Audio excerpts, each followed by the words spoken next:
Hai, halo, apa kabar?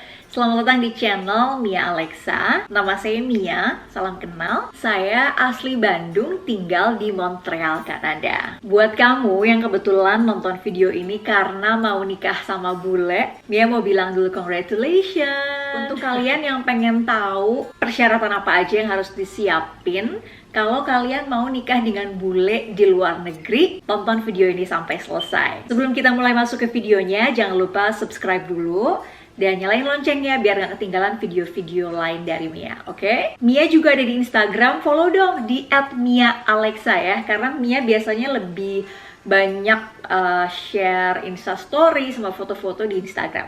Oke, kita langsung masuk aja ke videonya. Nah, untuk kalian yang berencana mau nikah sama bule, tapi ini Mia ngomonginnya buat kalian yang mau nikah sama bule di luar negeri, oke? Karena sekarang posisinya kita mau nikah di Kanada. Apa aja yang harus disiapin? Kebanyakan orang yang mau nikah di luar negeri, mereka biasanya langsung datang ke City Hall untuk register atau mendaftarkan pernikahannya, rencana pernikahannya di City Hall.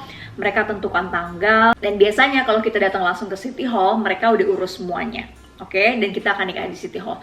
Kayak KUA gitu loh, kayak kantor urusannya gitu. Tapi dalam case Mia kali ini, kita nggak bakal nikah di City Hall, tapi kita lebih memilih untuk nikah di rumah, di halaman belakang. Nah, step-stepnya untuk menikah di tempat lain selain di City Hall, itu sangat simple, itu cukup simple banget, nggak ribet. Bedanya dengan nikah dengan bule yang diselenggarakan di Indonesia, si suami bule ini dia bakal butuh izin menikah dengan perempuan Indonesia kalau ini di Indonesia. Tapi kebalikannya, kalau Mia ya, warga negara Indonesia yang mau nikah dengan warga negara Kanada sini, kita nggak butuh izin menikah sama sekali. Persyaratannya cukup simple yang harus kita persiapkan untuk menikah dengan bule di luar negeri. Pertama, yang kita lakukan adalah find your wedding officiant. Jadi wedding officiant itu apa ya, penghulu kali ya, orang yang bakal nikahin kita nanti dari government. Gue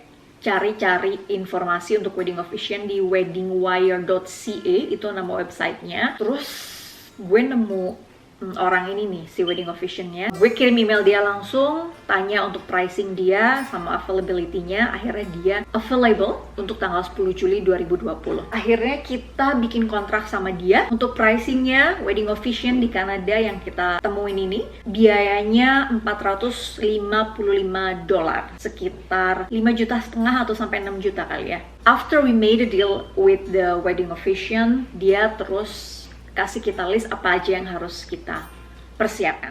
Pertama, pasti kita butuh valid ID. Dalam hal ini kita pakai paspor, oke? Paspor Indonesia gue, paspor hijau, dan juga paspor Canadian-nya calon suami gue, oke?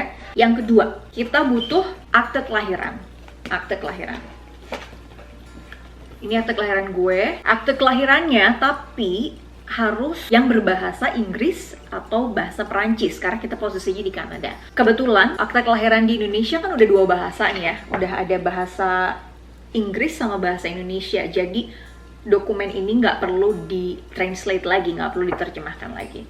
Kalau misalnya kalian datang dari lahir di negara mana yang bahasanya bukan Inggris atau Perancis, kalian mesti terjemahkan dokumen ini ke bahasa Inggris atau Prancis. Yang ketiga, karena posisinya ini pernikahan gue dan Julian yang kedua, jadi kita butuh untuk melampirkan divorce certificate, akta cerai di persyaratannya. Nah, akta cerai di Indonesia ini kebetulan cuma satu bahasa dengan bahasa Indonesia. Jadi gue mesti menghubungi translator di Indonesia. Kita butuh sworn translator, jadi penerjemah yang certified, oke? Gue kirim filenya, lalu namanya Mbak Nike translate akta cerai gue ke dalam bahasa Inggris, lalu kirim balik ke gue, dan itu yang bisa valid disertakan dalam persyaratan menikah di luar negeri ini. Kalau bahasa Indonesia begini mereka nggak akan mau terima, jadi harus kita translate dulu. Dan ini juga ada akta cerainya Julian, jadi dua-duanya harus ada ya, harus ada akta cerai. Terus yang terakhir, cukup simpel kan? Yang terakhir,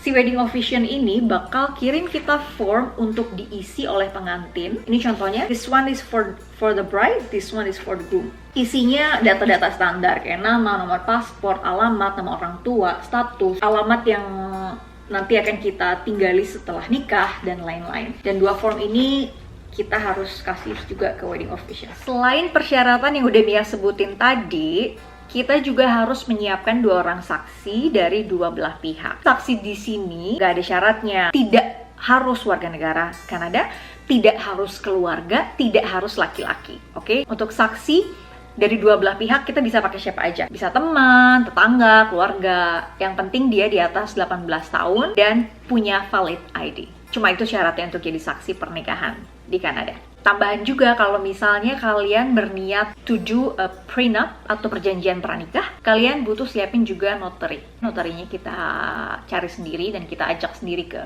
ke venue pernikahan kalau mau tanda tangan perjanjian pranikah pas hari H pernikahan. Prenup bisa dilakukan pas hari H atau sebelum atau setelah, itu nggak masalah. Itu tergantung kalian sama pasangan maunya kapan.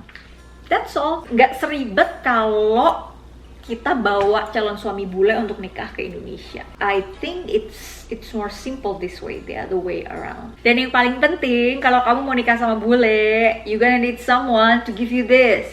Voila! If there's no one give you this and ask you to marry you, don't marry him. Oke, kayaknya video kali ini cukup segitu aja, nggak bakal panjang-panjang. Di next video, Mia bakal bikin vlog tentang gimana nyiapin pernikahan sendiri di luar negeri. Karena untuk pernikahan kita nanti, kita bakal siapin semuanya sendiri. It's gonna be a small ceremony, only with close relatives. Lagian kita nikah di masa pandemi gini, aturannya masih nggak boleh nerima tamu lebih dari 10 orang. I'm gonna show you as well how is it gonna be. Small wedding, small ceremony with COVID-19 regulation in Canada. It's gonna be weird. Kita bakal kasih lihat juga sama kalian persiapannya seperti apa. Thanks for watching. Jangan lupa sekali lagi subscribe. Subscribe itu gratis loh ya. Dan nyalain loncengnya biar kalau Mia upload video kalian dikasih tahu sama YouTube. Follow Mia juga di Instagram @MiaAlexa. Pamit dulu ya. Saya Mia Alexa, asli Bandung, tinggal di Kanada. Bye.